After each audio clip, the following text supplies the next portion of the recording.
Bulletin की शुरुआत करेंगे बड़ी खबर के साथ, जहां अरावली मामले पर आज पर्यावरण मंत्री की प्रेस कॉन्फ्रेंस रहने वाली है।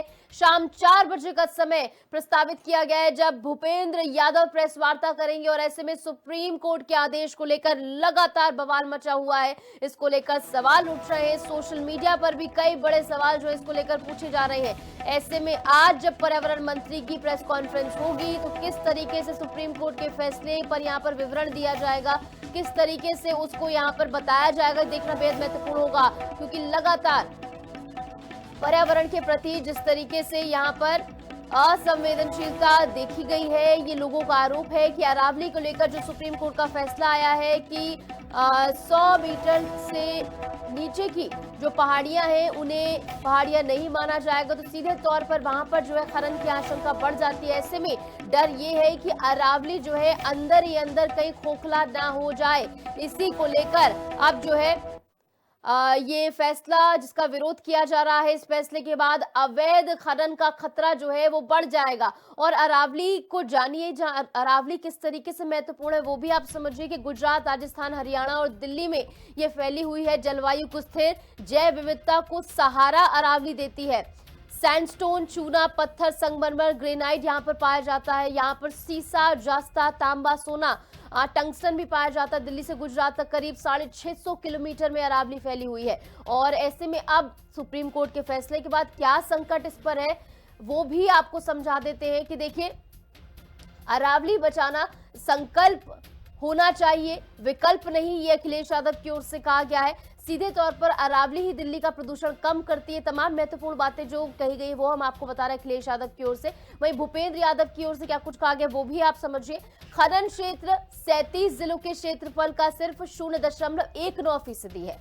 सिर्फ सीमित क्षेत्र में खनन का काम होगा, ये बात उनकी ओर से कही गई। खनन की खुली छूट देने वाली खबर जो है वो झूठी है, क्योंकि लगातार इसी बात को लेकर विवाद हो रहा है कि 100 मीटर से नीचे की पहाड़ियां अगर किसी और क्षेत्र में आएंगी तो कहीं ना कहीं उनमें खनन होगा और भ्रम फैलाने की कोशिश की जा रही है विपक्ष की ओर से। बात भी यहाँ पर भूपेंद्र यादव की ओर से कही गई है। और ऐसे में इसी मद्देनजर आज जो उनकी प्रेस कॉन्फ्रेंस होगी, किस तरीके से सुप्रीम कोर्ट के फैसले का विवरण वो देंगे, क्या कुछ है फैसला, इस बारे में संक्षेप में वो बताएंगे। क्योंकि कहीं ना कहीं सत्ता पक्ष की ओर से बार बार ये बात कही जा रही है कि जो फैसला सुप्रीम कोर्ट की ओर से सुनाया गया है उसे विपक्ष की ओर से कुछ और करके परोसा जा रहा है, यानी भ्रम फैलाने की कोशिश विपक्ष की ओर से की जा रही है। ये बात भूपेंद्र यादव की ओर से कही गई। हालांकि आज किस तरीके से जब प्रेस कॉन्फ्रेंस 4 बजे होगी तो विवरण दिया जाएगा, ये देखना महत्वपूर्ण होगा। और ऐसे में समझिए आप, आर या पार की राजनीति जो है शुरू हो गई है।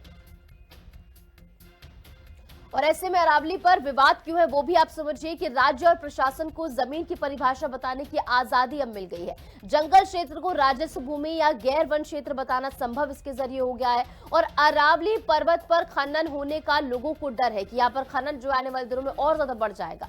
फैसले से पहले जंगल मानकर संरक्षण मिलता था, लेकिन अब राज्य सरकारें ये तय करेंगी कि ये वन है या नहीं, यानी 100 मीटर से नीचे की पहाड़ियों को लेकर जो है अब राज्य की सरकार के हाथ में है कि वो इसे क्या तय करती है। अरावली बचेगी या कटेगी अब राज्यों पर यह निर्भर होगा। यानी कुल मिलाकर जो पहाड़ियों की नई परिभाषा यहाँ पर दी गई है, इसके जरिए अब राज्य पर ज्यादा राइट हो जाता है कि वो ये डिसाइड करेंगी कि अरावली का हिस्सा है या नहीं।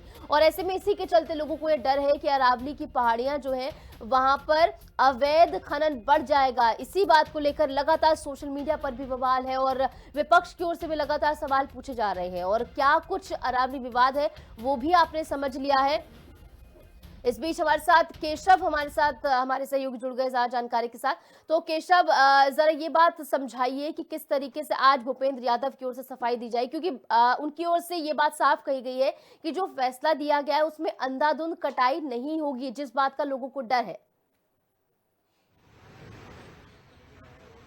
देखिए, जो सुप्रीम कोर्ट का फैसला अरावली को लेकर सामने आया उसमें इस बात का जिक्र हुआ कि 100 मीटर से नीचे जितने भी पहाड़ हैं, छोटी छोटी पहाड़ियां हैं, वो अब अरावली का हिस्सा नहीं माना जाएगा। उसके बाद ये विवाद शुरू हुआ और राजस्थान के पूर्व मुख्यमंत्री अशोक गहलोत ने इस पर सवाल खड़े करते हुए कहा कि अरावली की जो पहाड़ियां हैं वो छोटी हैं, ऐसे में पूरा जो पहाड़ का हिस्सा है वो खत्म हो जाएगा और अरावली की पहाड़ियां जो राजस्थान से शुरू होकर 4 राज्यों में जाए, पश्चिमी उत्तर प्रदेश का जिक्र करें, दिल्ली का जिक्र करें, राजस्थान में, तो इन राज्यों पर इसका विशेष असर पड़ेगा। लेकिन जिस तरीके से अब अलग अलग जगहों पर इसको लेकर प्रदर्शन भी हो रहे हैं और भारतीय जनता पार्टी हो या स्वयं केंद्र सरकार हो, इस पर लेकर उन्होंने सख्त टिप्पणी करते हुए कहा है कि हम पहाड़ियों को खत्म करने नहीं जा रहे हैं। यह सिर्फ ऐसी प्रक्रिया है जिसके माध्यम से हम ये सुनिश्चित करेंगे कि कैसे उनका संरक्षण किया जाए। बहरहाल आज 4 बजे केंद्रीय मंत्री जो है भूपेंद्र यादव इसको लेकर प्रेस कॉन्फ्रेंस करेंगे, लेकिन पर्यावरण एक ऐसा मुद्दा है, उसको संरक्षित रखना बहुत जरूरी है। और जब हम दिल्ली के लिहाज से, क्योंकि जो पूरी दिल्ली का जो व्यवस्थित हुई है वो अरावली की पहाड़ियों पर भी है, दिल्ली के ऐसे तमाम इलाके हैं जो अरावली की पहाड़ियों पर ही स्थित हुए हैं। और अगर अरावली की पहाड़ियों पर इस तरीके से कटान की प्रक्रिया, कंस्ट्रक्शन की प्रक्रिया शुरू होगी, क्योंकि विपक्ष इस बात का जिक्र कर रहा है कि अगर उन्हें पहाड़ी नहीं माना जाएगा तो उस पर अवैध तरीके से जो खनन है वो शुरू होगा और उससे पहले जो सरकार की तरफ से तमाम योजनाएं शुरू होती हैं उसके माध्यम से भी कंस्ट्रक्शन के वर्क शुरू किए जाएंगे। बिल्कुल केशव, और इसी बात का डर लोगों को यहाँ पर है। यही बात लगातार सोशल मीडिया पर भी इसी को लेकर सवाल पूछे जा रहे हैं, जहां पर अब पूरा विपक्ष भी कहीं ना कहीं इसको लेकर आने वाले समय में लामबंद हो सकता है, क्योंकि अखिलेश यादव की ओर से भी बयान सामने आ गया है। उन्होंने भी ये बात कह दी है कि अरावली को बचाना विकल्प नहीं बल्कि संकल्प होना चाहिए, और जनता की भागीदारी जिस तरीके से इसमें देखने को मिल रही है, तो आज जवाबदेही होगी, ये बात बताई जाएगी किस तरीके से यहाँ पर जो है अवैध कटान नहीं होगा। और ऐसे में सबसे बड़ा सवाल ये भी उठता है कि हमने देखा है जब जब राज्य सरकारों के हाथ में कोई ताकत दे दी जाती है तो कहीं ना कहीं उसका मिसयूज होता भी नजर आता है। ऐसे में इसका किस तरीके से समाधान निकाला जाएगा?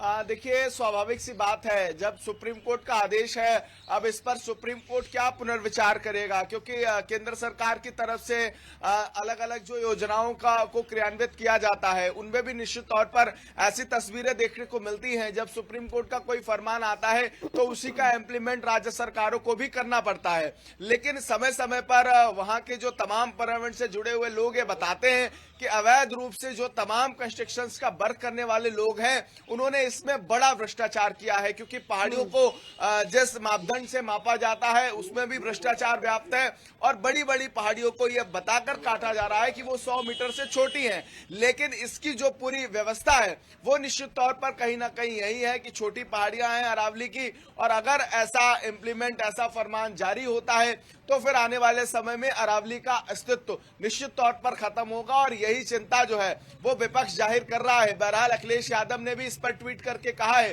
क्योंकि पश्चिमी उत्तर प्रदेश का एक ऐसा हिस्सा जो अरावली पर स्थित है, यानी कि वहां पर भी जो वहां का पूरा अगर हम बात करें जो वहां की पर्यावरणिक स्थिति है वो इस पर निर्भर करती है। लेकिन आप ये समझिए, राजधानी दिल्ली के बेहद नजदीक अरावली की ये तमाम पहाड़ियां हैं जो यहाँ की जलवायु को संतुलित रखती हैं, यहाँ के पर्यावरण को बेहतर बनाने की कोशिश करती हैं, लेकिन समय समय पर वहां खनन के काम हुए हैं, वहां कंस्ट्रक्शन के वर्क हुए हैं और पहाड़ियों को एक लंबे समय से खत्म किया गया है, और उसका ही एक खामियाजा है कि आज राजधानी दिल्ली और आसपास के एनसीआर के इलाके भुगत रहे हैं। क्योंकि अगर हमारी जो पर्यावरण की स्थिति, हमारे पेड़ पौधे, हमारे जो तमाम पर्यावरण से जुड़ी हुई चीजों को संरक्षित नहीं रखा जाएगा तो निश्चित तौर पर यह चुनौती होगी। और आज जो स्थिति राजधानी दिल्ली में है, जो प्रदूषण की समस्या राजधानी दिल्ली के लोग जिसका सामना कर रहे हैं, कहीं ना कहीं उसमें एक बड़ा कारण यह भी है कि आसपास के इलाकों में जो काम होने चाहिए थे, जो पर्यावरण विभाग को काम करने चाहिए थे, वो लंबे समय से सरकारों ने नहीं किया। और राजधानी दिल्ली का दुर्भाग्य यह है कि हमेशा एक लंबे समय से हमने देखा है कि भाजपा 27 साल के बाद दिल्ली में है, उससे पहले जो सरकारें आई वो केंद्र पर ठेकरा फोड़ती थी और राज्य सरकारें केंद्र के दबाव में, केंद्र से सहयोग न मिलने की वजह से दिल्ली को बेहतर बनाने में, पर्यावरण के क्षेत्र में काम ही नहीं हो सका है। बहरहाल अब जब प्रदूषण एक मुद्दा है, इस वक्त जब तमाम पर्यावरण से जुड़े हुए लोग जो चाहते हैं कि अरावली की पहाड़ियां संरक्षित रहें, उनके लिए यह भी चिंता का विषय है कि अगर आने वाले समय में सरकार के इस फरमान का इंप्लीमेंट होता है तो स्वाभाविक सी बात है अगर वो पहाड़ियां नहीं मानी जाएंगी तो उस पर अवैध तरीके से, वैध तरीके से ये खनन की प्रक्रिया, कंस्ट्रक्शन के वर्क शुरू हो जाएंगे, सरकारी कामकाज शुरू हो जाएंगे और धीरे धीरे धीरे धीरे जो अरावली का अस्तित्व है वो खत्म होता हुआ दिखाई देगा। और यही सवाल जो है वो विपक्ष पूछ रहा है। बहरहाल आज जो 4 बजे प्रेस कॉन्फ्रेंस है उसमें तस्वीर साफ होगी कि भूपेंद्र यादव क्या कह रहे हैं, पर्यावरण को कैसे संरक्षित करेंगे, अरावली को लेकर केंद्र की क्या नीति बिल्कुल रहेगी। केशव, सुप्रीम और कोर्ट उसी पर सभी की नजरें यहाँ पर टिकी हुई है कि जब प्रेस कॉन्फ्रेंस होगी तो सफाई किस तरीके से यहाँ पर दी जाएगी, कैसे विवरण होगा। बहुत बहुत शुक्रिया, आप जुड़े, तमाम जानकारी आपने साझा की।